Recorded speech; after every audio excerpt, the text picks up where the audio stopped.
Olá pessoal, vamos começar mais uma aula. Desta vez nós vamos voltar ao assunto da escolha racional, mas discutindo especificamente o livro do Tsebelles, o Georg Tsebelles, que se chama Jogos Ocultos, Escolha Racional na Política Comparada. O Tsebelles é um autor de origem grega, mas que está radicado nos Estados Unidos.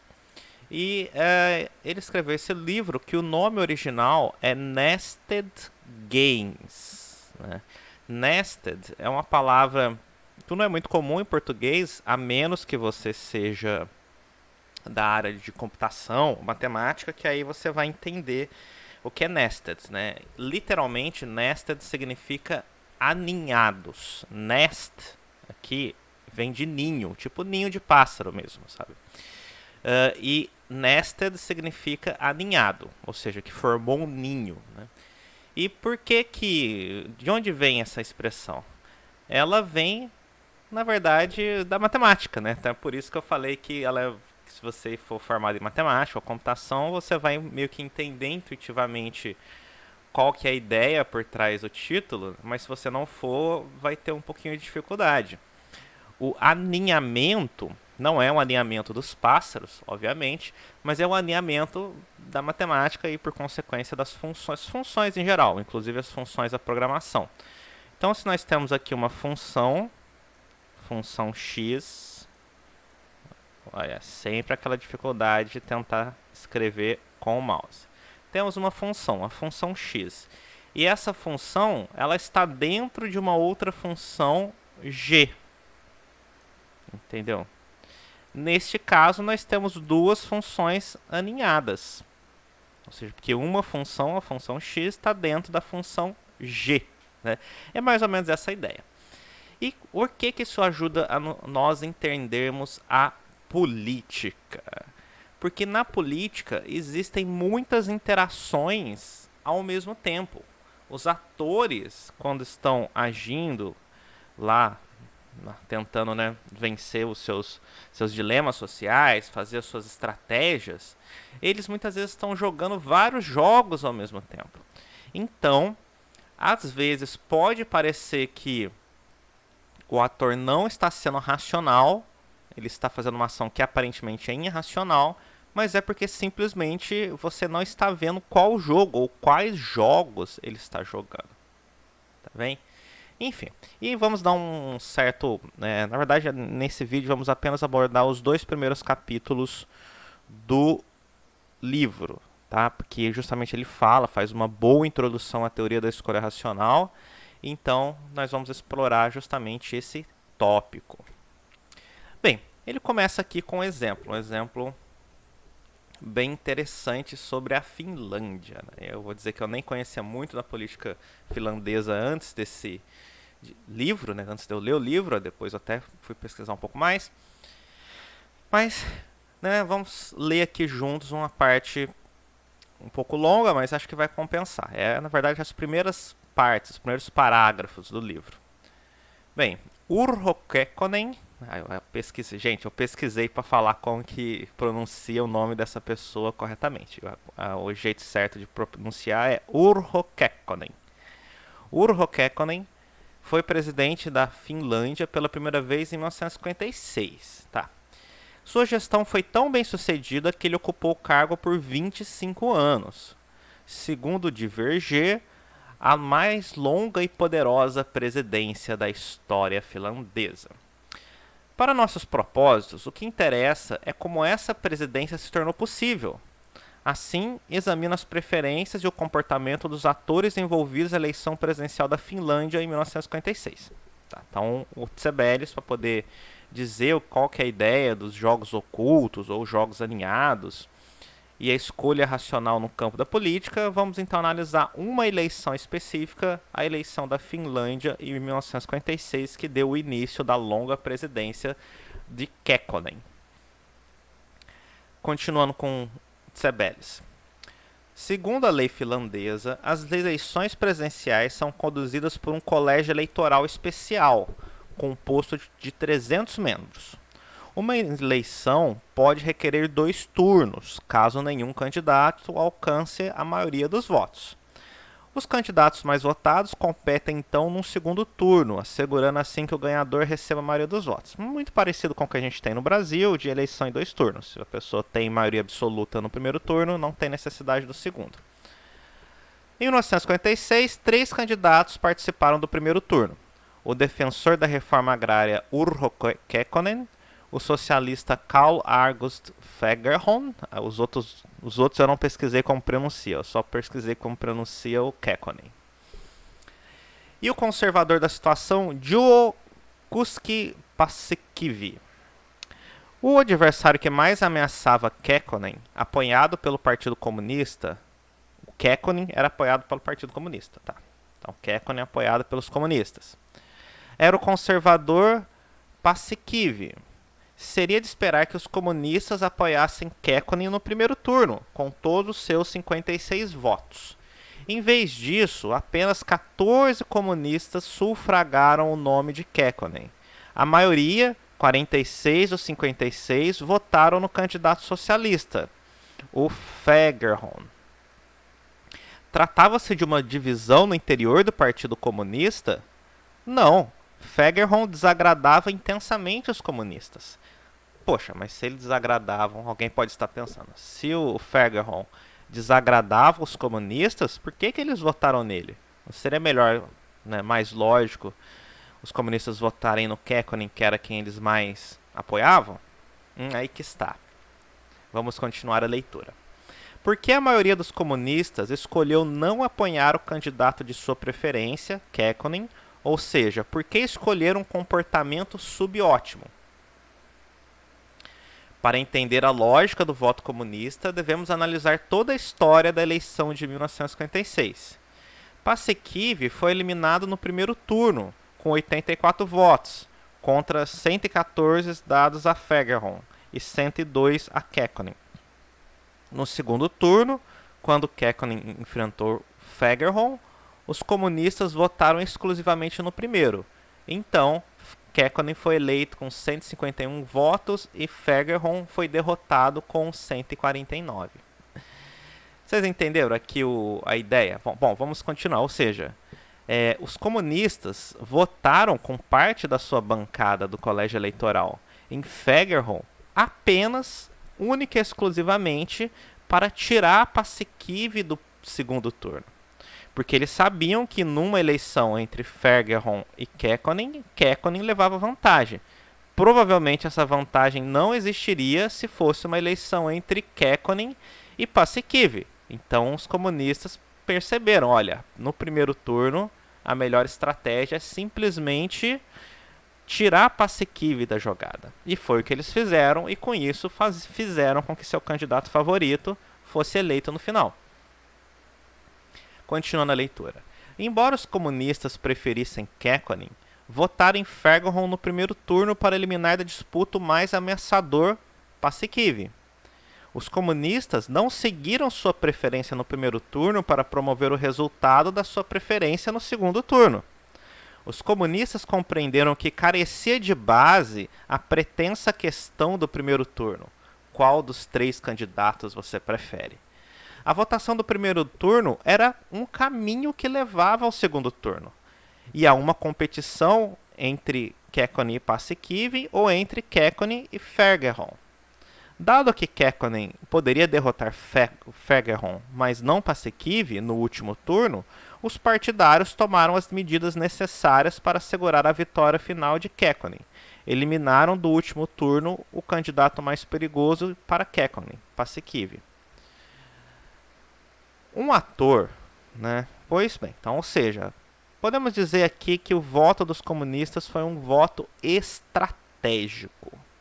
E a estratégia é um dos pontos mais importantes da teoria da escolha racional.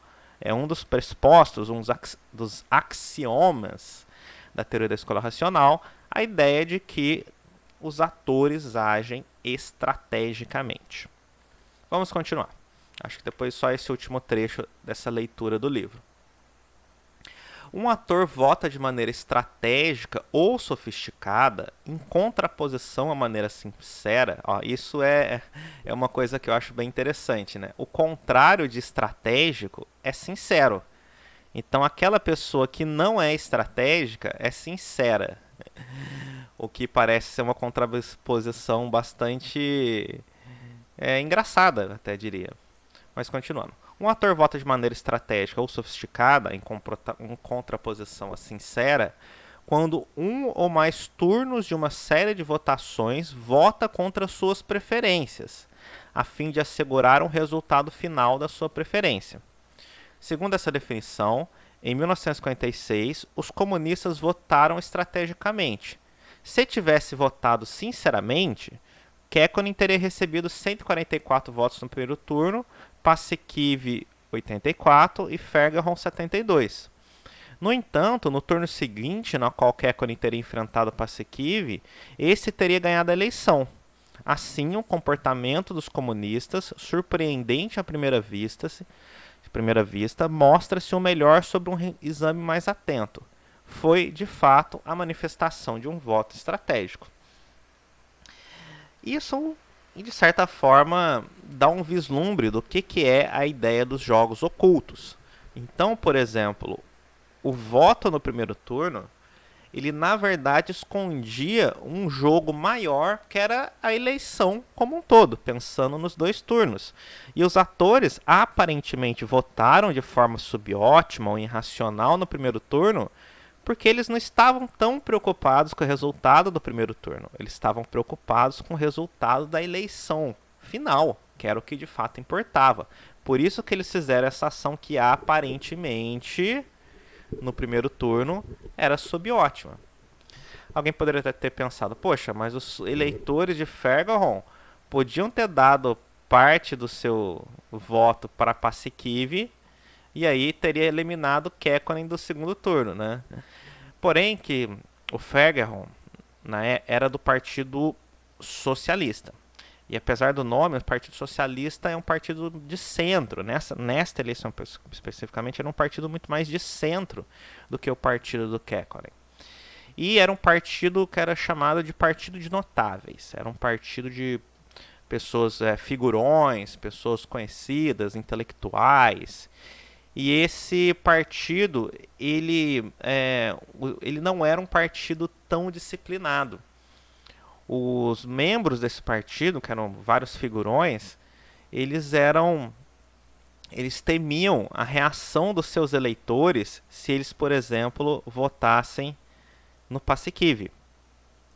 Já os comunistas, ao contrário, eles eram um partido extremamente disciplinado. Era um partido que, inclusive, seguia aquele princípio do centralismo democrático. Então, assim, por mais que alguns membros do Partido Comunista tivessem problemas com seus eleitores por exemplo, votar no Fagerholm e não no Kekkonen, a liderança ela tinha um controle absoluto sobre o comportamento aqui da tropa, né, dos comunistas. Esse controle de liderança hierárquico não existia no Partido Socialista do Fagerholm. Então, eles não conseguiram usar, por exemplo, de um voto tão estratégico contra os comunistas, né? Vocês repararam que aqui também existe um outro jogo oculto, que é o jogo partidário? Aqui nos comunistas, eles puderam agir estrategicamente na eleição, porque internamente eles tinham uma estrutura hierarquizada. Então os comunistas podiam até achar ruim ter que votar no Fagerholm, mas dentro do partido, se eles fossem disciplinados, saberia que havia consequências. Já no Partido Socialista, eles achavam ruim, por exemplo, ter que votar no Paasikivi, porque eleitoralmente eles poderiam ter algum problema. Conseguem ver que era, na verdade, essa eleição, que aparentemente era simples, ela esconde vários jogos internos dela. São justamente os jogos aninhados que o Tsebelles fala no título do seu livro. Muito interessante, né? E aí o o livro ele narra várias situações em que aparentemente os atores não estavam sendo racionais, estavam adotando estratégias subótimas, mas quando você olhava com mais atenção sobre todos os jogos, todas as questões que aqueles atores estavam envolvidos, você percebe que na verdade sim, eles estavam pelo menos tentando, né, fazendo o máximo possível para maximizar a sua utilidade esperada, que é justamente o que a teoria da escolha racional espera que os atores façam. Olhando aqui o som, parece que está bem. Continuando. Pois bem, vamos então analisar com mais profundidade o que os pressupostos da teoria da escolha racional, os pressupostos formais. E o primeiro e o segundo capítulos do livro é justamente dedicado a isso daí, a definir os pressupostos formais da teoria da escolha racional. Bom, o princípio básico da teoria da escolha racional é que, frente a um conjunto de opções, o indivíduo escolhe aquela que acredita lhe trazer os maiores benefícios individuais. Vocês podem ver outros exemplos com outros vídeos meus aqui do meu canal, em que eu falo isso com mais detalhes, inclusive explicando o conceito de utilidade. Eu falo como que esse princípio surgiu na economia e aos poucos foi se expandindo na ciência política. Mas um exemplo desse princípio aqui, de que o ator sempre traz aquelas escolhas que ele acredita lhe trazer maiores benefícios individuais, explica, por exemplo, um empreendedor tentando maximizar o lucro. Porque o lucro é o que vai trazer mais benefícios individuais para o empreendedor.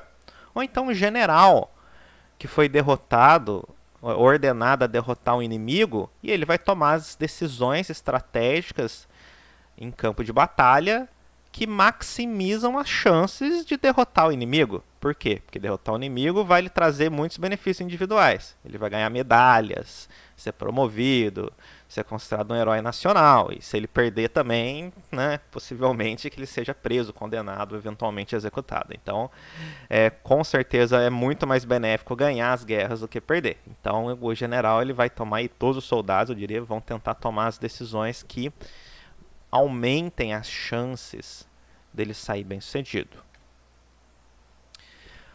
Bom, para entender, né, parece ser esse princípio básico parece ser muito simples e até meio óbvio às vezes, né? Mas ponto 1, ele é muito polêmico, né? Então, algumas pessoas olham isso aí e falam: pô, Murilo, mas esses princípios são absolutamente óbvios, nem precisaria ter uma teoria para dizer isso daí. Outras pessoas vão falar: discordo completamente, isso não explica nada da realidade. Já cansei de ouvir pessoas dizerem isso. Para mim isso aí não tem nada a ver com a realidade, as pessoas não são assim, e ponto, né? Nem um extremo, nem outro. E mesmo se você acreditar isso aqui, esses pontos como obviamente verdadeiros, eles são princípios que têm consequências muito profundas, e algumas dessas consequências elas são completamente não intuitivas. E a gente vai ver algumas delas nesse vídeo. Primeiro, para entender um pouco melhor o que a teoria da escolha racional se contrapõe a outras teorias sociais, teorias da ação, teorias que tentam explicar o comportamento dos indivíduos, mas que são completamente divergentes da teoria da escolha racional. Vamos pensar alguns, vamos dizer, adversários teóricos, algumas teorias que se contrapõem à escolha racional, e vou dizer, e o Tsebelles, vou dizer, mas na verdade eu estou apenas verbalizando o que o Tsebelles escreveu no livro.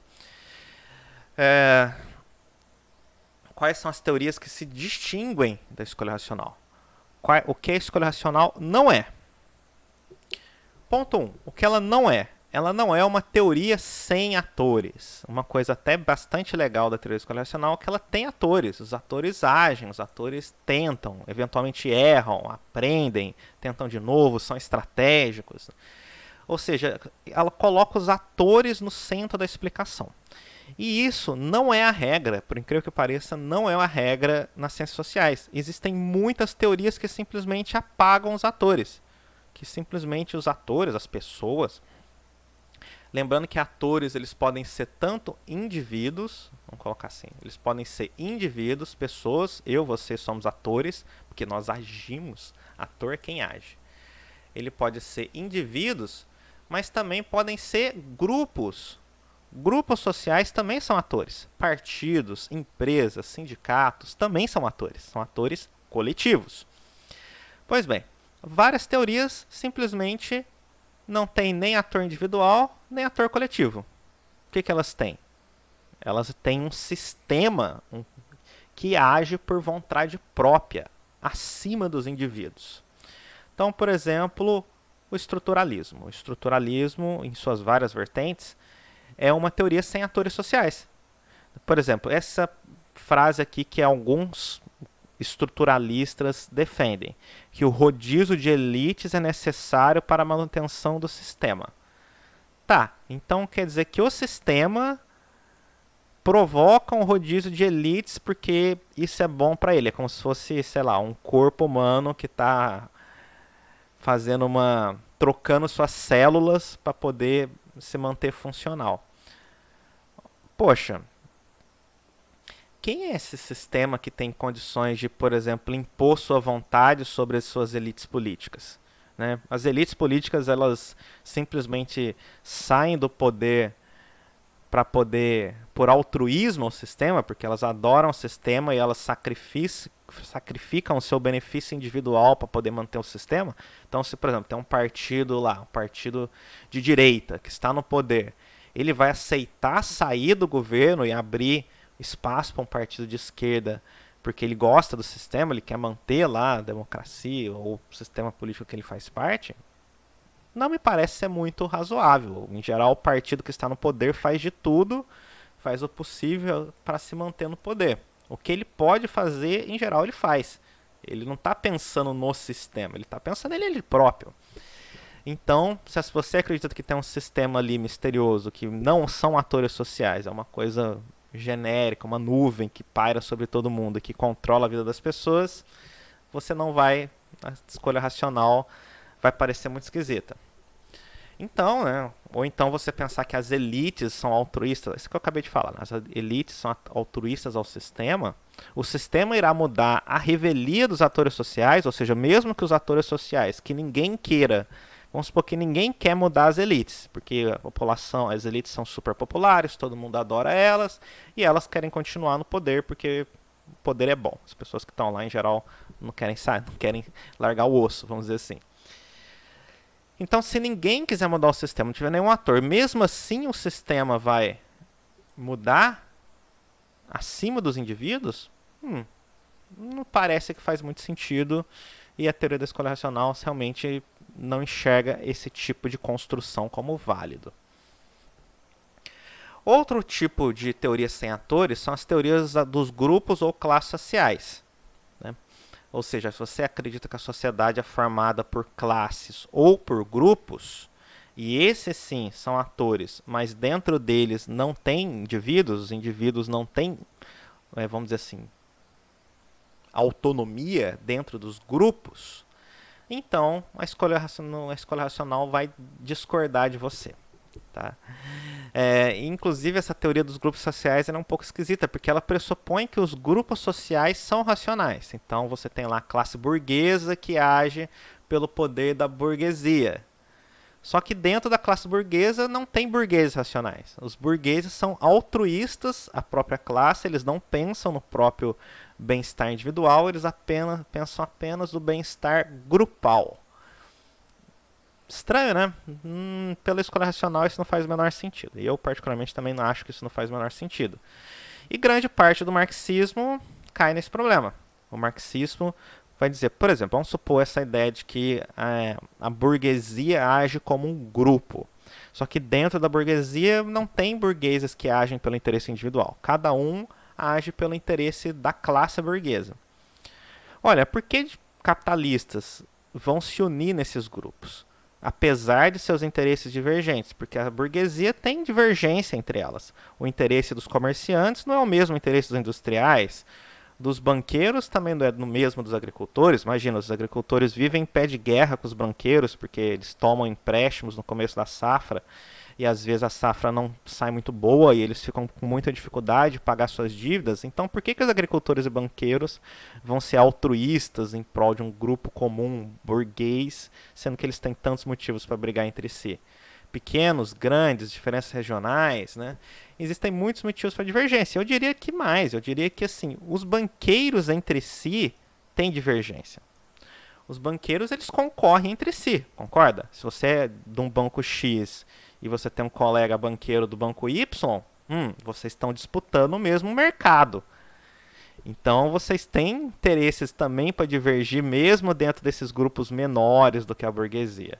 Por que agiriam conjuntamente? Teria que ter problema, você teria para você agir, por exemplo, um projeto em comum que vai beneficiar todos os banqueiros, você teria que superar o problema da ação coletiva. Depois vocês veem outro vídeo meu aqui que eu falo especificamente sobre a ação coletiva. E a ação coletiva é um problema difícil de você superar, né? Então, e é uma argumentação típica da escolha racional.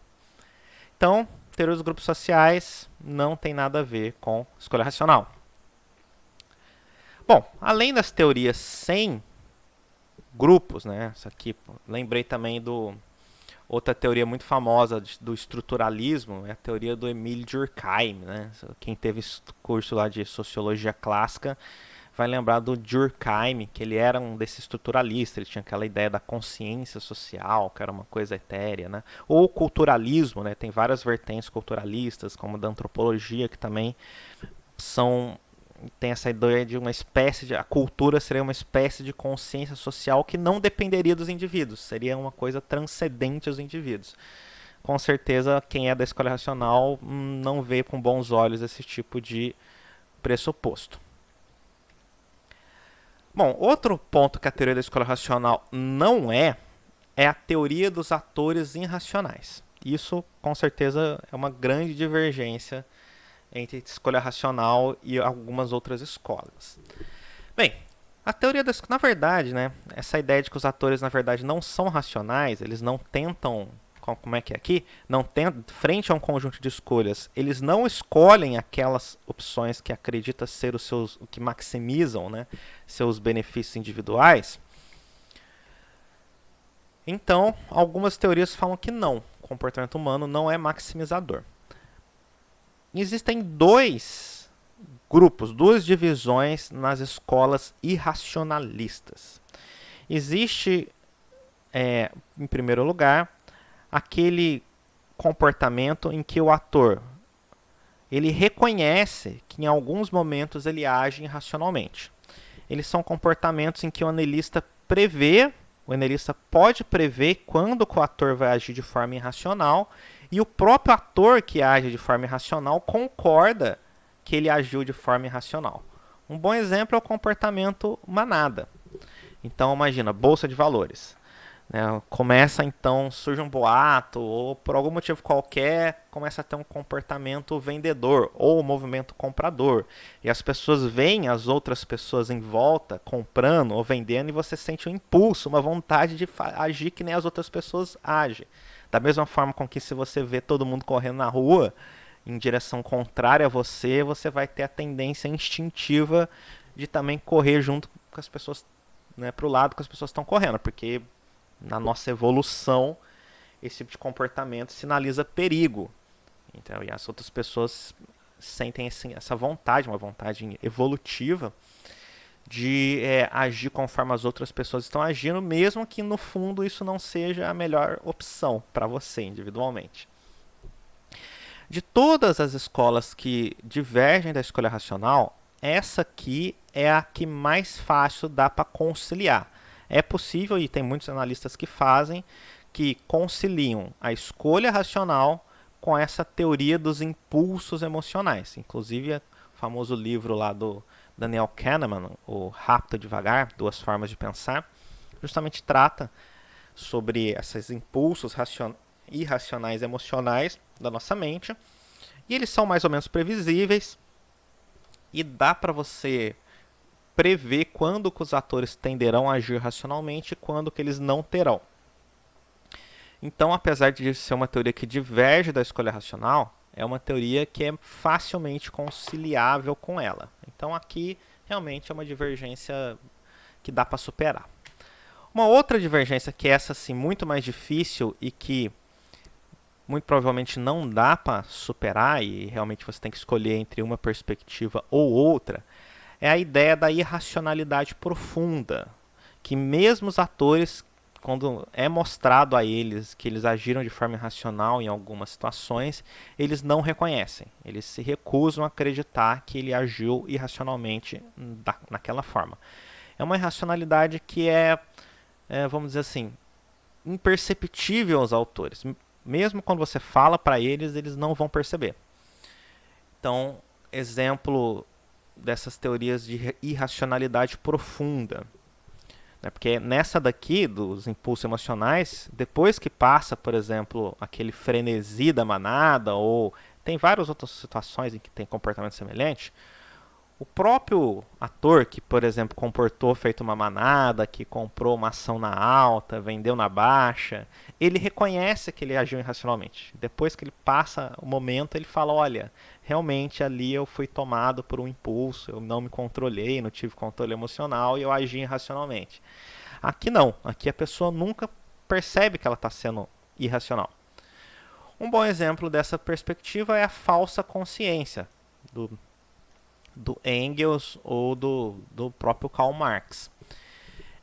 A falsa consciência é a ideia de que as elites políticas elas convencem as classes dominadas de que o interesse da classe dominante é bom para elas.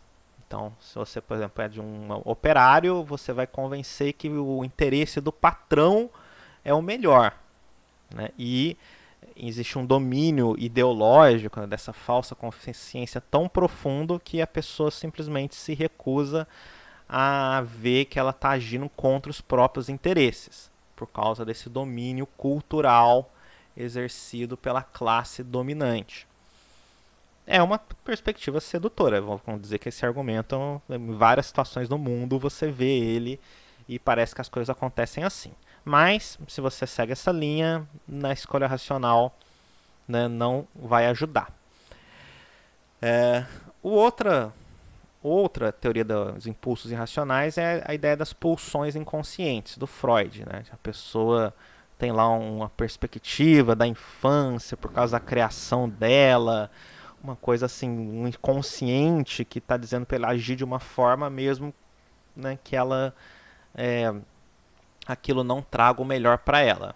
Tá? Então pode ser uma fobia, uma hipersensibilidade, um N de problemas, né, decorridos assim da sua formação profunda, inconsciente, que o Sigmund Freud escreveu tão bem nos seus livros, que simplesmente torna a pessoa incapaz de agir racionalmente.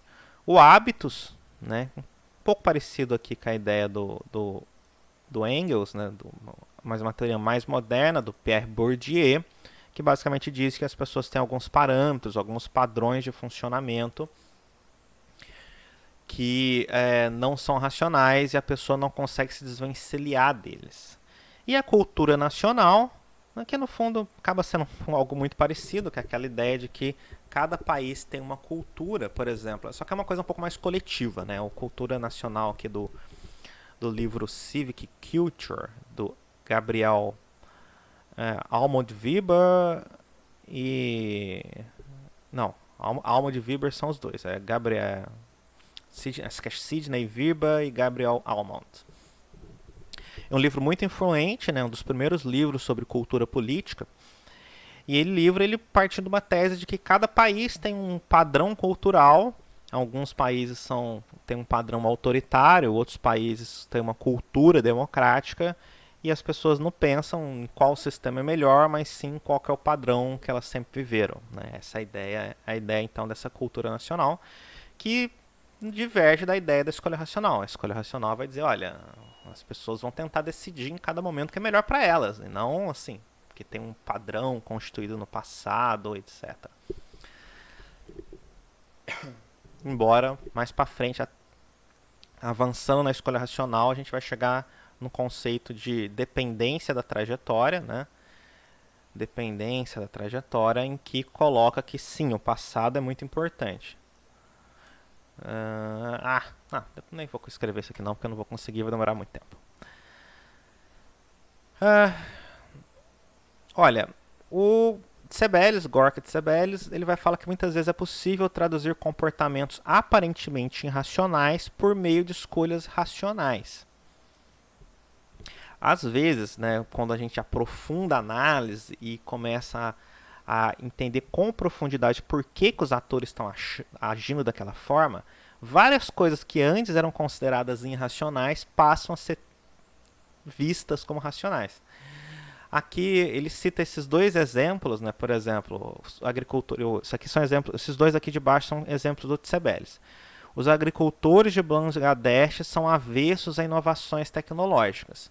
Você pode falar, então eles são irracionais porque eles são muito tradicionalistas, aquela técnica cultural tradicional, etc.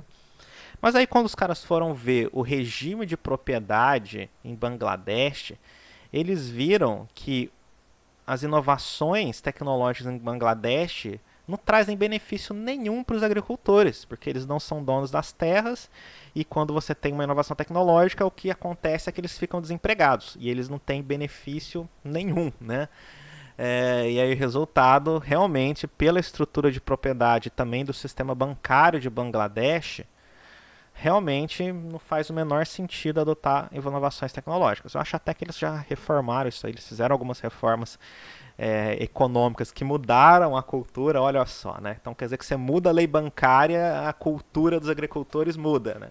Ou seja, na verdade não tinha nada de questão cultural, era pura e simplesmente o regime, a lei bancária de regime financeiro de Bangladesh, era pura e simplesmente isso.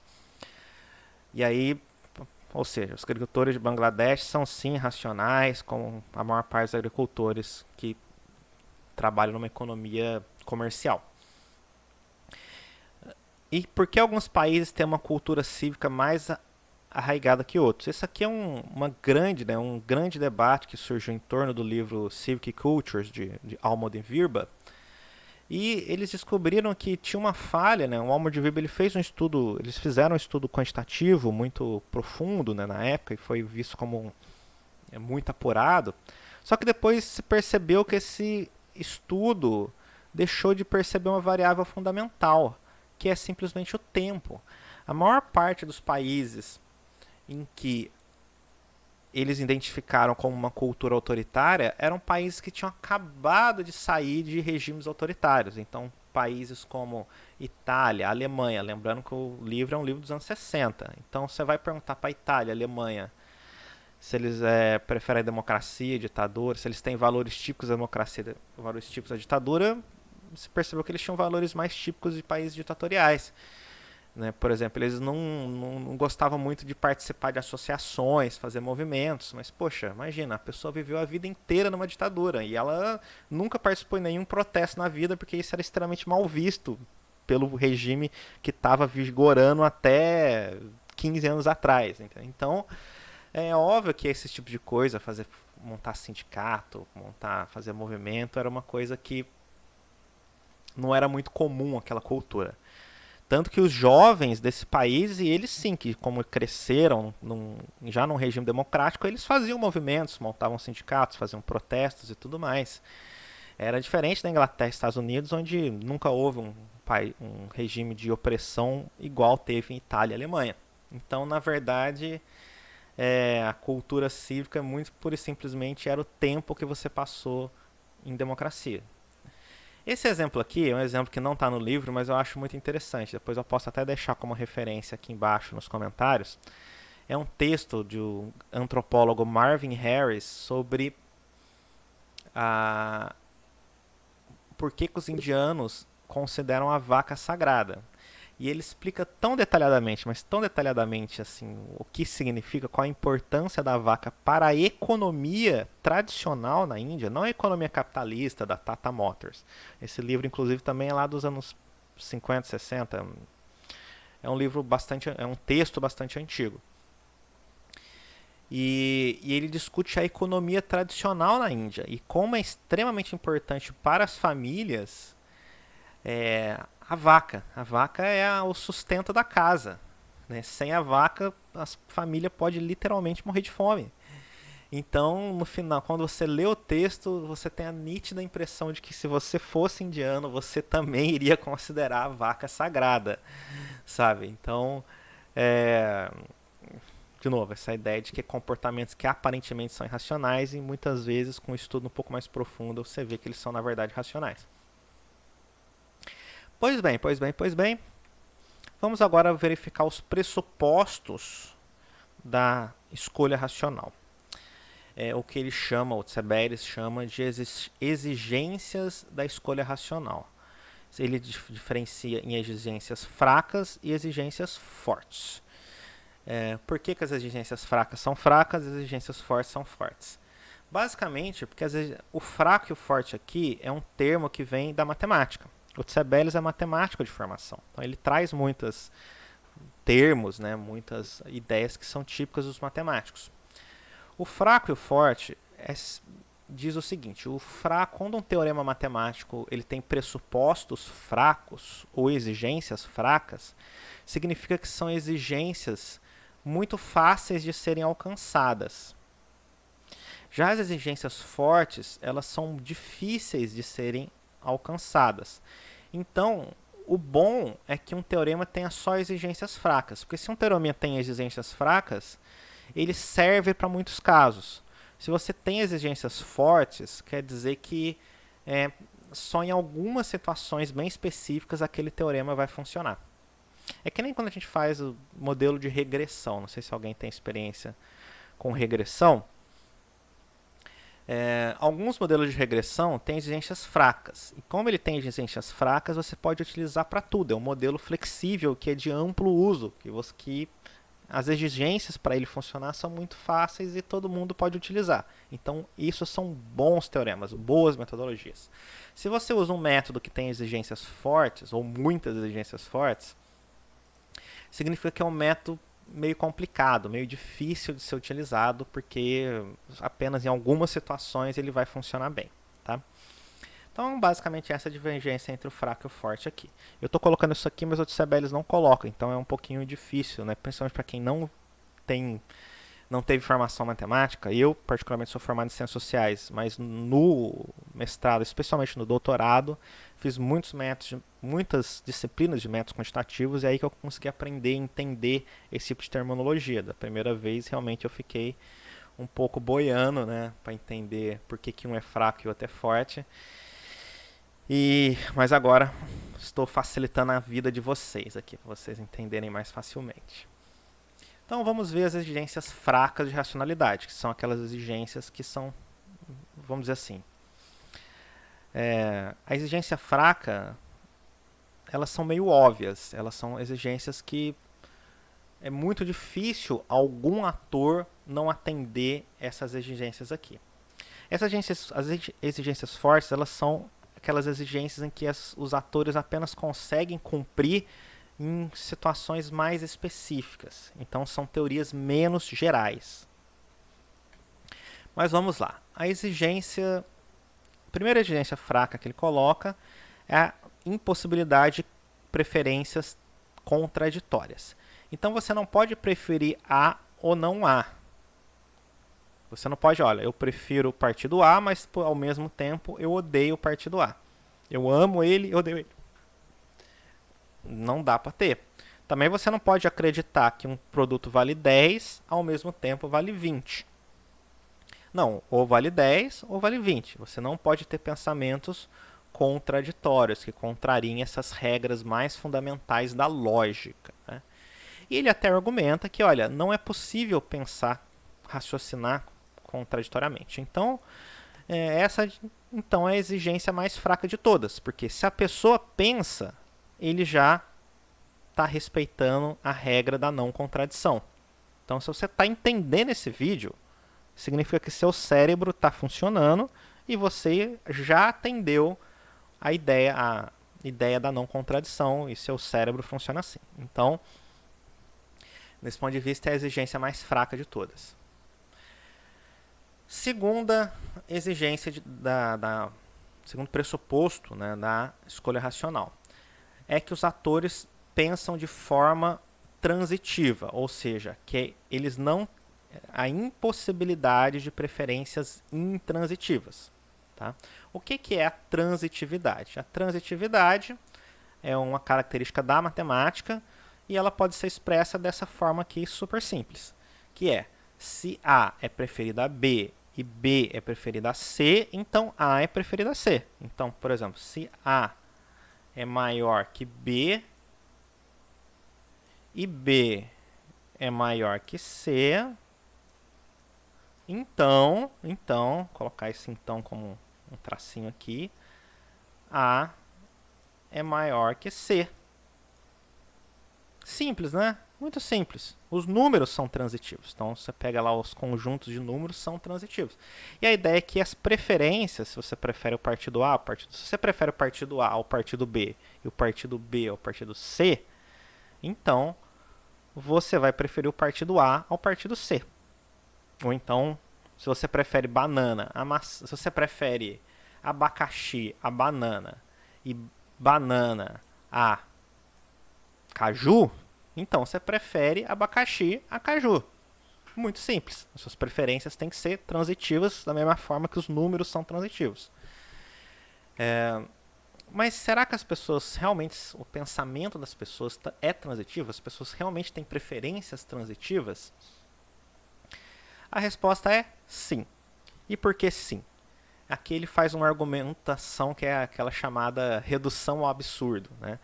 Ele pensa o seguinte, olha, vamos pensar que exista uma pessoa que tem preferências não transitivas. Vamos lá, encontrei o João. O João ele tem uma característica particular que ele tem preferências intransitivas. Olha só que João é uma pessoa realmente peculiar. Então, se ele realmente tem preferências intransitivas, eu poderia fazer esse jogo aqui com ele. Vamos ler essa passagem aqui do texto. Olha, suponhamos que uma pessoa prefira A a B e B a C, porém ele prefira C a A, ou seja, quebrou a regra da transitividade. Se ela detém A, alguém poderia persuadi-la a trocar por C, desde que ela pague uma quantia, digamos, $1. Então, se ela acha que que C é melhor que A, eu posso, né, se eu tiver C e ela tiver A, eu posso trocar A por C, mas como ela prefere C a A, eu posso cobrar uma espécie de ágio aqui, né, de comissão por ter dado a ela o C que ela prefere em relação a A. Um pequeno lucro aqui da transação. Pode ser um lucro pequeno, $1, poderia ser até 1 centavo, não interessa. Alguém poderia persuadi-la também a trocar C por B, porque ela prefere aqui, ó, B a C, mediante o pagamento de outra quantia, digamos, outro $1. Depois, alguém poderia persuadi-la a trocar por comum pagamento adicional outro $1. Alguém poderia persuadi-la a trocar, tá faltando aqui, claramente eu estou vendo que é a trocar por A. Isso. Vamos ver se... Pronto. Vocês viram aí que houve a mudança? Isso. Né? Aqui eu tive que copiar isso aqui do PDF, às vezes teve problemas. Então tá bom. Então na terceira troca que nós fizemos aqui com o João, não é nenhum João que eu conheço, viu? Então todos os Joões que eu conheço, eu não estou falando de vocês, viu? Que, inclusive que são todos esses Joões são pessoas muito inteligentes. É só um João genérico. Ó, depois alguém poderia trocá-la por A. Então a pessoa estava com B, como ela prefere A a B, está escrito aqui, se troca então por A. Através de um outro ágio que é mais $1. Observe-se que ela está exatamente na mesma situação inicial. Ela detém A, só que ela tem $3 mais pobre. Está $3 mais pobre. Então, como ela tem essa preferência esquisita aqui, que ela prefere A a B, B a C, porém C a A, você então foi trocando. Troca C por A, depois troca A por B, e depois B por C. Depois você pode trocar, né, ou melhor, ao contrário, né? Você troca A por C, depois B por A e depois C por B, e no final ela fica com o mesmo C que ela estava antes, só que $3 mais pobre. Enfim, em cada transição ela melhorou suas posses de acordo com suas preferências. Se essa máquina de fazer dinheiro continuar em operação, ela pode melhorar, entre aspas, sua situação até chegar ao ponto de morrer com fome. Então, a consequência da intransitividade das preferências é você poder criar máquinas de ganhar dinheiro em cima dessas preferências contraditórias das pessoas. Essa preferência, na verdade, é intransitiva, não contraditória, intransitivas. Como eu nunca vi isso aqui na minha vida, eu nunca vi ninguém ser enganado dessa forma em toda a minha existência, tá? Eu posso chegar à conclusão de que as pessoas de fato têm preferências transitivas. Ou seja, essa regra de impossibilidade de preferências intransitivas, ela também é muito fácil de ser atingida. E eu, de fato, desconheço qualquer pessoa que aceitariam fazer esse tipo de troca. Então, devemos chegar à conclusão que todas as pessoas, pelo menos todas as pessoas que eu conheço ou já ouvi falar, elas de fato têm preferências transitivas. Resultado, esse segundo pressuposto é extremamente fácil de ser atingido. Esse último aqui, né, é um pouquinho polêmico, né? Porque é um erro, esse é um tipo de erro que as pessoas muitas vezes cometem, principalmente em situações em que elas não têm muita experiência.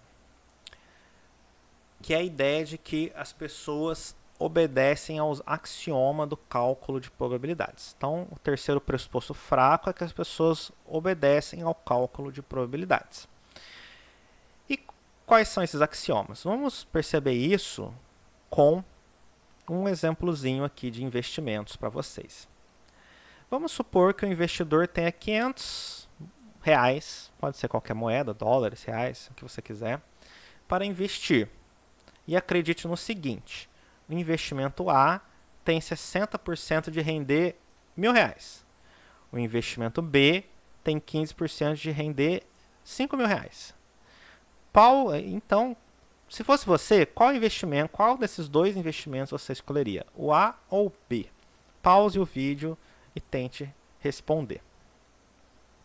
Bem, segundo a teoria da escolha racional, você vai escolher o investimento B. Se você for racional, vai escolher o B. Mas por que o B? Certeza que é o B? Eu coloquei A na minha opção. Será que eu sou irracional? O que acontece? Porque segundo a teoria da escolha racional, você deve escolher o investimento B. Pelo seguinte, pessoas racionais pensam em probabilidades. E aí você tem que calcular o valor esperado de cada um dos rendimentos. O valor esperado, a gente usa esse operador aqui, ó, que é o operador esperança, que é o nome mais bonitinho de todos os operadores da estatística, né? Operador esperança, ou valor esperado. Se você quiser tirar a poesia do nome da estatística, você pode simplesmente falar valor esperado. Mas eu gosto de usar esperança, que tem vários livros mais antigos que usam esse termo, esperança. E como é que você calcula o valor esperado de A e o valor esperado de B? É só multiplicar a probabilidade de você ter o benefício com o payoff, com o valor que você vai ganhar com o seu investimento. Então, o valor esperado do investimento A é 1.000 vezes 0,6, que é 600. E o valor esperado do investimento B é 5.000 vezes 0,15, 750. Então, para você maximizar sua utilidade, é o investimento B. Ah, professor, não gostei desse raciocínio, não.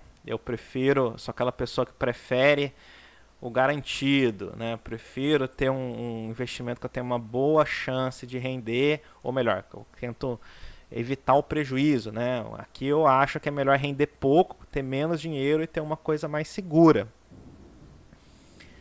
Então, né, aqui se você pensou assim, parabéns, você confirmou mais uma vez aquilo que o Daniel Kahneman, né, no seu livro Rápido e Devagar, já havia diagnosticado, que é a aversão à perdas, que é uma das características dessa teoria aqui dos impulsos emocionais. Tá? Eu vou colocar depois um slide aqui do Daniel Kahneman. Vou colocar no vídeo também uma referência para o livro, que é um livro maravilhoso de ser lido, do Daniel Kahneman. E o Daniel Kahneman, ele chegou à conclusão, ele fez vários experimentos empíricos, tal, lá, né? Ele é um psicólogo experimental, Kahneman, e ele chegou à conclusão que realmente a aversão a perdas é uma das características mais universais da nossa psique. Porém, não é a escolha mais racional, porque ela não maximiza o valor esperado. E a situação muda totalmente, né, se eu vou tentar refazer o exercício e vocês vão perceber que com uma pequena alteração fica muito mais factível. A ideia de que as pessoas vão fazer um cálculo parecido com esse aqui e vão consistentemente sempre escolher o investimento B, ele vai passar a ser bem mais factível. É o seguinte, vou mudar um pouco o exercício. A partir de agora, você não tem que escolher uma vez entre A e B, mas você tem R$500 todo mês, a sua sobra ali no seu orçamento, depois que você gastou tudo que precisa gastar com a manutenção da sua casa, sobrou R$500 para você investir, e você tem que escolher entre investimento A ou B, tá? E você vai fazer isso todo mês. Todo mês investe R$500. Ou seja, aí já mudou muito a situação, porque no investimento B, por mais que muitas vezes você perca, a maior parte das vezes você perca o valor investido, não ganhe nada, eventualmente você vai ganhar a bolada aqui de 5.000, e aí no longo prazo você vai estar mais rico do que alguém que só investe no investimento A. Né? Ah, professor, mas as pessoas não vão conseguir calcular, nem todo mundo sabe estatística, nem todo mundo fez curso de mercado financeiro. Então as pessoas não são assim, só as pessoas que são formadas em economia, em finanças, é que calculam esse tipo de coisa. Então a escolha racional não explica o grosso da população, explica um conjunto muito restrito. Não, na verdade não. Vamos pensar o seguinte, vamos supor que você e seu irmão façam, né, invistam juntos R$500, você com 500 e ele com 500. E aí você que é uma pessoa conservadora, né, em termos de investimentos, prefere sempre o investimento A. Já o seu irmão, que é uma pessoa assim, que tem um tino para finanças, investe sempre no B. Você vai perceber, simplesmente olhando nas finanças do seu irmão, que ele vai estar mais rico que você. Por mais que eles muitas vezes passam meses sem ganhar nada, quando ele ganha, ele compensa tudo, né, que ele, entre aspas, perdeu nos meses anteriores. E o resultado é que ele vai estar mais rico que você, entendeu? E aí, muito provavelmente, você vai migrar para a estratégia que o seu irmão, ou seu vizinho, ou seu tio, ou seu professor, ou alguém que você viu no seu lado, né? Ou seja, a racionalidade ela tem essa característica. Por mais que você, por não conseguir fazer conta, por não ter um talento talvez para aquele negócio que você está, no começo você começa a agir de uma forma que não é completamente maximizadora. Mas conforme você observa as pessoas em volta e também aprende por tentativa e erro, mesmo sem saber fazer contas, vamos supor que você é uma pessoa que não sabe fazer conta e também odeia matemática e nunca vai fazer uma conta desse tipo aqui. Porém, você olha para o seu irmão, você convive com o seu irmão, você escuta as coisas do seu irmão, do seu tio, do seu vizinho, do seu colega de trabalho, do seu concorrente no comércio, entendeu? E você percebe que a pessoa está em situação melhor. Então, ou as pessoas falam, as pessoas fofocam, e mesmo sem fazer conta, você vai chegar na conclusão que o investimento B é melhor, simplesmente observando as pessoas em volta e vendo que elas estão melhores do que você. Ou seja, para termos de teoria, não interessa se você fez o cálculo ou você simplesmente observou as pessoas que estavam em melhor situação no seu entorno. você vai tentar agir daquela forma que maximiza a sua utilidade. É a mesma forma um vendedor, né? Vamos pensar um exemplo sem matemática, porque às vezes as pessoas que não gostam de matemática, às vezes ficam resistentes no início. Olha, você é um vendedor numa loja, e você tem uma estratégia de vendas, você acha que ela é melhor, porque você aprendeu assim, porque na sua cabeça ela é melhor, e do seu lado tem um vendedor que age de uma forma totalmente diferente. É mais alegre, ou então é mais contido, veste de uma forma A, veste de uma forma B, enfim. Por alguma coisa ela é diferente de você. E aí você fica observando que todo final de dia vai bater lá as contas, as comissões, ele está na sua frente. Ele sempre vende melhor que você. Então, por mais que você não entenda qual que é a psicologia, qual que é o que ele faz exatamente, né, por que o jeito dele é melhor do que o seu jeito que na sua cabeça é melhor, com o tempo você vai começar a agir de acordo com aquele vendedor ou vendedora que você vê que traz melhores resultados. Por mais que você nem consiga calcular exatamente os fatores que levam a ele ser melhor. Entendeu? Então o resultado vai dar uma situação parecida com essa daqui do investimento. Tá? Pois bem, agora vamos... Tá, essa parte aqui, esse slide, era basicamente para falar o que eu já falei, né? Valores esperados e probabilidades são baseados em crenças. Essas crenças podem ser eventualmente falsas. Existem crenças falsas inofensivas. Sei lá, eu vi um ET uma vez no céu, né? Ou então algumas crenças que podem ser falsas e prejudiciais. No entanto, as pessoas aprendem com os erros. Tá? Então, aquele cálculo de probabilidades que você fez antes, você pode estar errado, você pode até achar que um investimento rende mais, você pode achar que esse investimento aqui vai render mais do que ele rende mais ou menos, efetivamente, e depois quebrar a cara. Mas na teoria da escolha racional é uma teoria que pressupõe que os atores aprendem com o próprio erro e também com o erro dos outros. Bem, estratégias são mutuamente ótimas em equilíbrio. Bom, agora vamos para as exigências fortes de racionalidade. Primeira exigência, as estratégias são mutuamente ótimas em equilíbrio ou os jogadores obedecem às prescrições das teorias dos jogos. Eu tenho outro vídeo em que eu falo lá da ação coletiva e eu falo um pouco de teoria dos jogos, eu inclusive apresento o dilema do prisioneiro, então eu vou passar um pouco rápido nessa parte, mas qualquer coisa, voltem lá no vídeo em que eu falo sobre o dilema do prisioneiro, que lá eu explico em detalhes o que é, o que ele significa.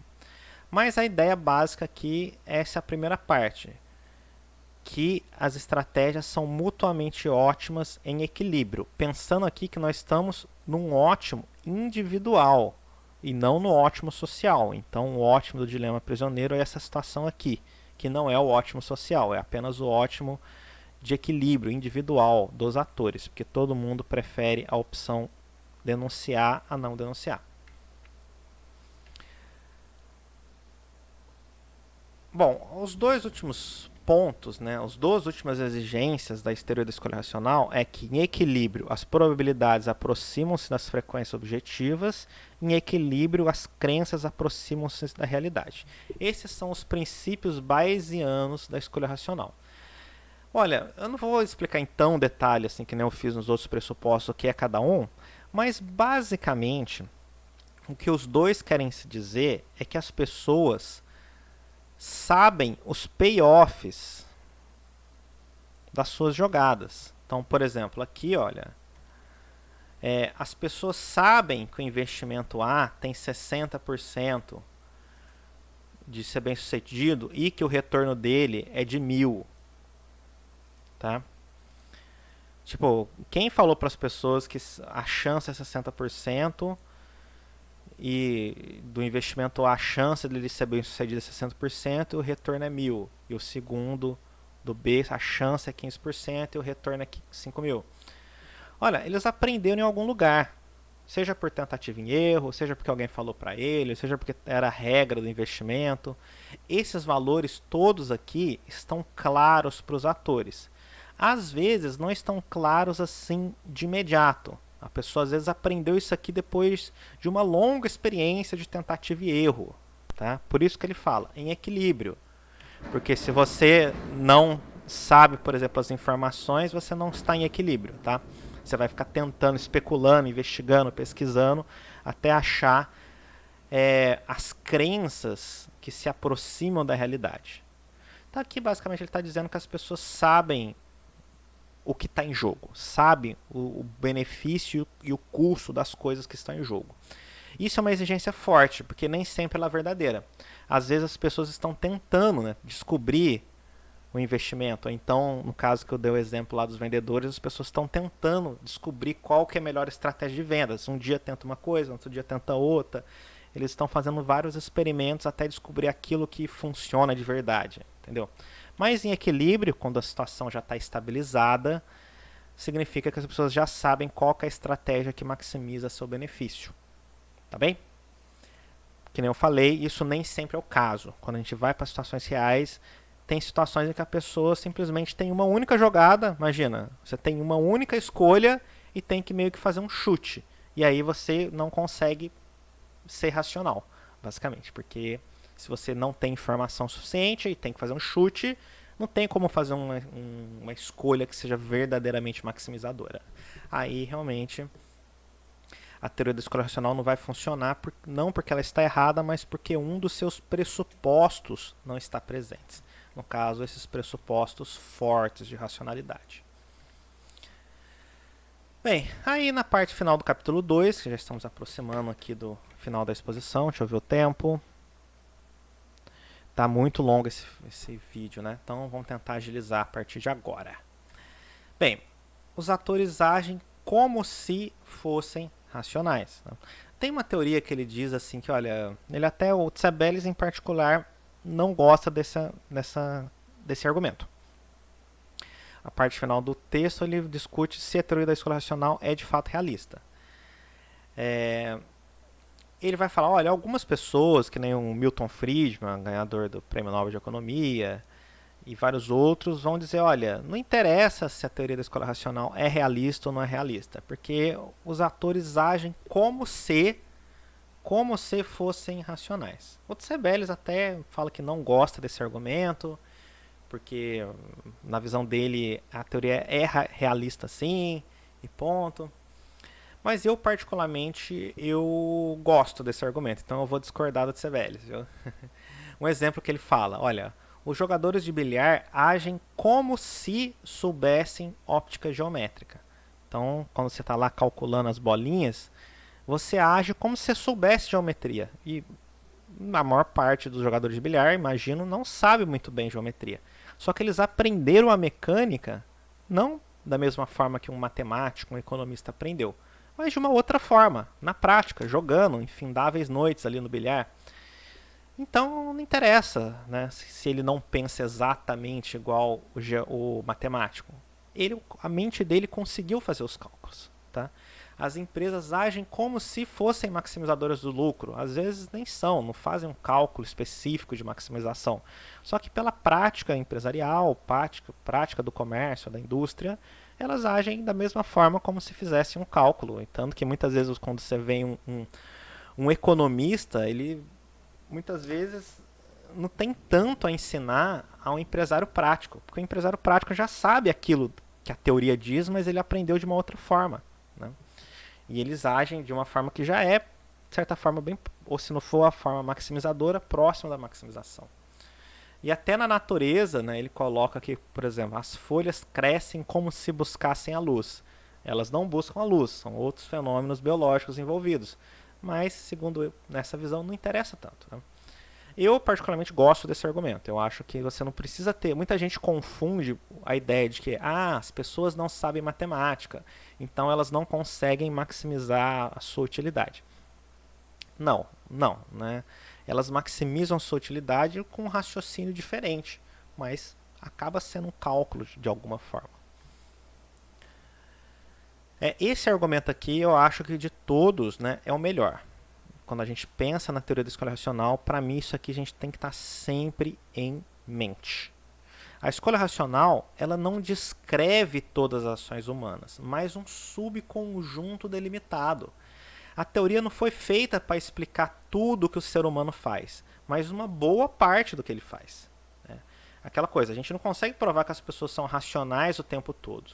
Mas eu até gosto de inverter a relação. Você consegue provar que as pessoas são irracionais o tempo todo? Também não. Então vamos delimitar as situações em que a gente utiliza a escolha racional, onde é mais quando os pressupostos da racionalidade estão presentes, e as outras situações em que as pessoas não conseguem agir de forma racional ou tendem a não agir de forma racional, utilizamos outras teorias. Não tem problema. E juntando todas elas, nós poderíamos fazer uma teoria geral do comportamento humano, em que usa a teoria da escolha racional e outras teorias também. Tá? Às vezes as pessoas acham que uma única teoria, um único princípio tem que servir para tudo, que é aquele desejo de encontrar uma explicação simples da realidade. Como a realidade não é simples, as explicações não podem ser simples também. Vamos lá. Vou ler aqui uma passagem. A escolha racional é uma abordagem melhor para situações em que a identidade e os objetivos dos atores estão estabelecidos, as regras de interação são precisas e conhecidas pelos atores de interação, e à medida que os objetivos dos atores tornam-se... Então, essas situações aqui são situações em que a escolha racional ela é muito boa. Vamos ver de novo? Os atores, a identidade e os objetivos dos atores estão estabelecidos. As regras de interação são precisas e conhecidas. Quando você tem essas características, a escolha racional se torna muito boa para explicar os atores.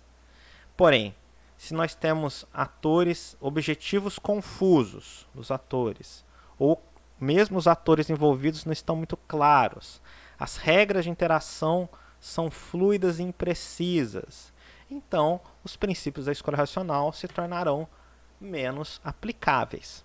Então, pura e simplesmente é uma questão de verificar se na situação social que estamos tratando, a escolha racional é uma boa explicação. Na ciência política, eu sempre gosto de fazer a seguinte contraposição. A escolha racional não é muito boa, ela é média, vamos colocar assim, média para baixo, para explicar o comportamento dos eleitores. Os eleitores são racionais? Mais ou menos, um pouquinho, mas não muito, né? Os eleitores, vou colocar assim, só eleitor. Por que os eleitores não se comportam exatamente como a teoria da escolha racional? Porque ele tem identidade, claro. Até tem, se a gente for pensar na população, né? A população ela flutua, ela muda de uma eleição para outra, porque tem pessoas que morrem, pessoas que atingem a idade para votar, imigram de situação, então, mas em geral não é tão grande assim, se a gente for pensar de 4 em 4 anos, não é uma mudança tão grande, mas tem. Os objetivos estão claros? Não. Os eleitores têm muitos objetivos, eles querem bem-estar, e bem-estar pode ser, de cada situação, o bem-estar vai ser trazido de uma forma. Então, por exemplo, se estivermos numa situação de guerra, o país está próximo ao conflito militar, talvez o eleitor coloque a segurança como prioridade máxima e vai votar num candidato linha dura. Se você está numa situação de paz, um cara que vai se preocupar com outros assuntos é melhor. Se o país estiver num momento de ascensão econômica, talvez um eleitor, um político de esquerda que vai preocupar com a redistribuição de renda seja preferido. Se a gente está numa situação de crise, talvez um candidato que tenha um perfil de economista ou que consiga trazer a recuperação econômica seja melhor. O eleitor ele tem muitos objetivos e isso torna os objetivos, as preferências dele um pouco menos claras. E as regras de interação também não são tão claras, porque cada eleição você tem um conjunto de candidatos diferente, por exemplo. Por outro lado, os políticos, eles quase sempre eles agem de acordo com a teoria da escolha racional. Por quê? Os políticos, ao contrário dos eleitores, agem de forma bem mais apropriada de acordo com a teoria da escolha racional. Ora, porque as interações dos políticos, elas são repetidas. Então, por exemplo, um deputado que vai votar no parlamento. Poxa, ele vota no parlamento, boa parte dos deputados votam há muito tempo, às vezes há décadas, né? E mesmo um político que está no primeiro ano, pô, depois de um ano dele indo lá meses e meses e meses no Congresso votar, ele já está muito acostumado, é um jogo repetitivo, ele sabe quem são os colegas, sabe quais são as regras, sabe quais são o impacto político de cada decisão. O político, ele é um profissional, o jogo dele é um jogo muito repetitivo, então com certeza ele já sabe os payoffs, ele já sabe as regras de interação, sabe? Então, como resultado, é muito mais, vamos dizer assim, a teoria da escolha racional é muito mais aprimorada para descrever o comportamento dos políticos, tá? Então, nesse sentido, é um exemplo de como a gente pode identificar situações em que a teoria da escolha racional funciona e situações em que ela não funciona. Aí ele fala, Tsabelles fala, admito que os jogos políticos, ou a maioria deles, estruturam igualmente a situação e o estudo dos atores políticos sob o pressuposto de racionalidade é uma aproximação legítima de situações, motivações e cálculos de comportamentos reais. Bem, aí ele vai colocar aqui alguns, 5 no caso, né, argumentos a favor da validade dos pressupostos da escolha racional. Tá? Primeiro argumento que ele coloca, a relevância das questões e da informação. Em situações com informação, os atores tendem a agir mais racionalmente. Então, na política, os políticos são mais bem informados que os eleitores, porque eles têm mais informação, entre várias outras situações, e resultado, quanto melhor a informação, mais próximo da teoria da escolha racional os autores se tornam. E o simples fato da teoria levar em conta a informação, um fator obviamente importante para a ação social, já mostra que ela tem uma teoria que tem vantagem sobre muitas outras teorias que simplesmente ignoram a questão da informação. Segundo é o aprendizado. Ela leva em conta o aprendizado das pessoas. As pessoas aprendem por tentativa e erro e conforme elas aprendem, elas vão agindo de forma mais próxima à teoria da escolha racional. Heterogeneidade dos indivíduos. Alguns indivíduos têm mais facilidade em atingir ações maximizadoras e outros menos. Só que as pessoas menos capazes podem aprender com os mais capazes. É o exemplo que eu acabei de dar do vendedor e dos dois irmãos que fazem investimentos. Por mais que algumas pessoas tenham dificuldade de encontrar ação maximizadora, elas simplesmente podem aprender com outras. E a seleção natural. Com o tempo, indivíduos ou organizações que adotam comportamentos subótimos perecem. Isso explica por que as empresas são tão constantemente, tão uniformemente maximizadoras de lucro. Porque simplesmente as empresas que não buscam lucro simplesmente falem. Elas perecem enquanto empresas. Não que as pessoas que são donas das empresas perecem, mas a empresa em si, enquanto personalidade jurídica, ela perece. A mesma coisa os partidos. O partido que não busca ganhar as eleições, ele pode até perecer. Às vezes ele não perece, mas ele se torna quase irrelevante, né? E os partidos mais relevantes são aqueles que de fato ganham as eleições. Então, por mais que o partido em si não queira maximizar sua chance de ganhar a eleição, que é o que a teoria da escolha racional prescreve para os partidos e para os candidatos, quem não se comporta de acordo com esse princípio acaba sendo expulso do jogo político, da mesma forma que as empresas são expulsas do jogo econômico. Esse último ponto aqui, olha,